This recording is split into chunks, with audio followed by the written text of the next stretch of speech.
by God.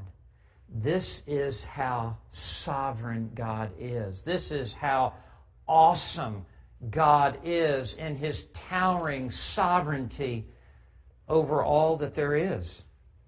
Now, this sovereignty is carried out in three basic areas.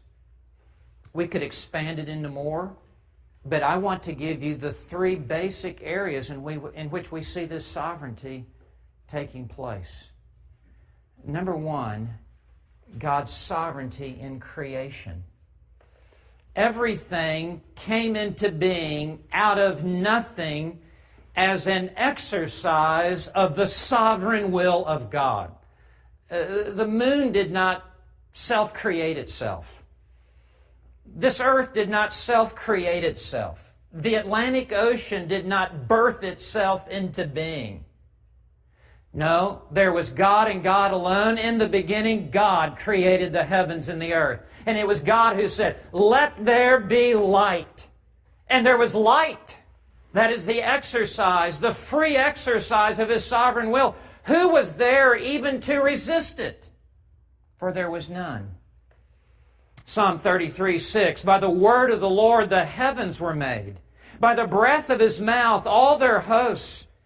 He gathers the waters of the sea together as a heap. He lays up the deeps in storehouses. Let all the earth fear the Lord. Let all the inhabitants of the world stand in awe of Him.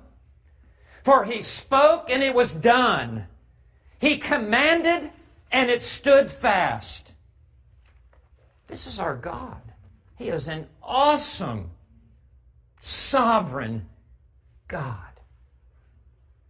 This universe is not being run by a democracy,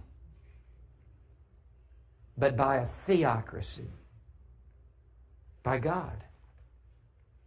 Now, second, not only creation,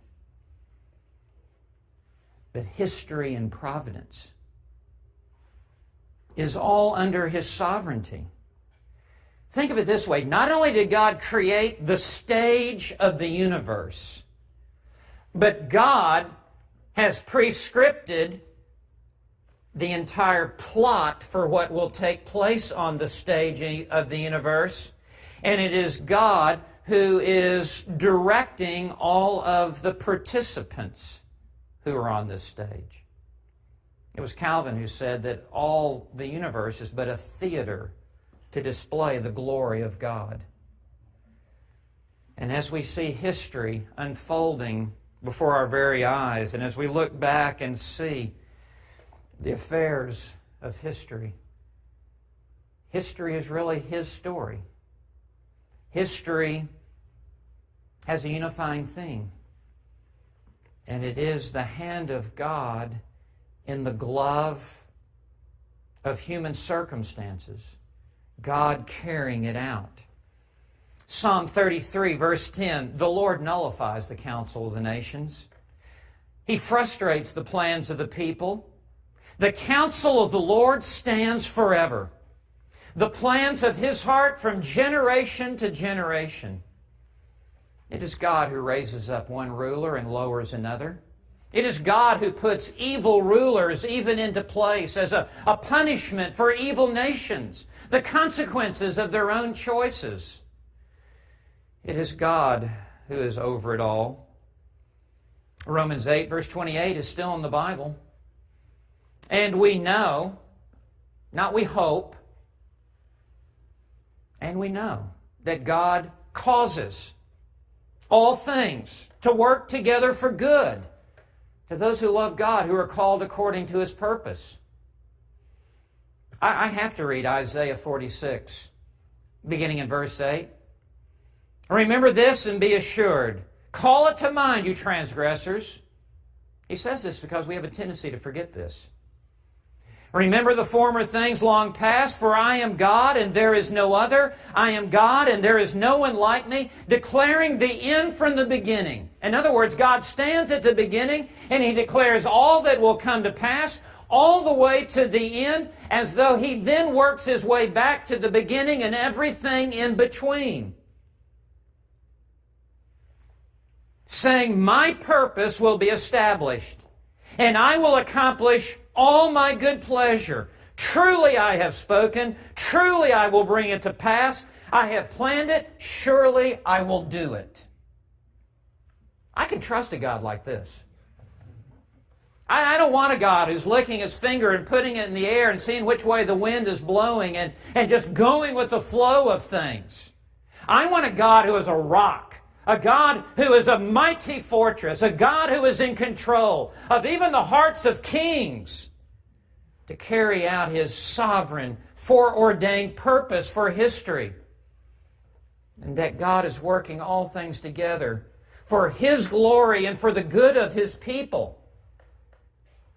He is sovereign in creation. He is sovereign in history and providence. And finally, he is sovereign in salvation. And I need hours to unpack this. And we already have a teaching series that I've done on this, the doctrines of grace in the Gospel of John. But suffice to say, in the moments that I have here, Ephesians 1, verse 4, just as he chose us in him. It's a reflexive verb in the middle voice, which means he chose us by himself and for himself. No one else was there to help him with the choice. And he certainly wasn't looking down the tunnel of time to see what we would do. Because God has never learned anything. No, he chose us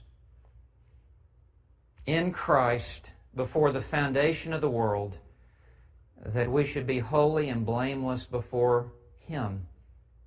In love. What a loving truth this is. God didn't have to choose anyone.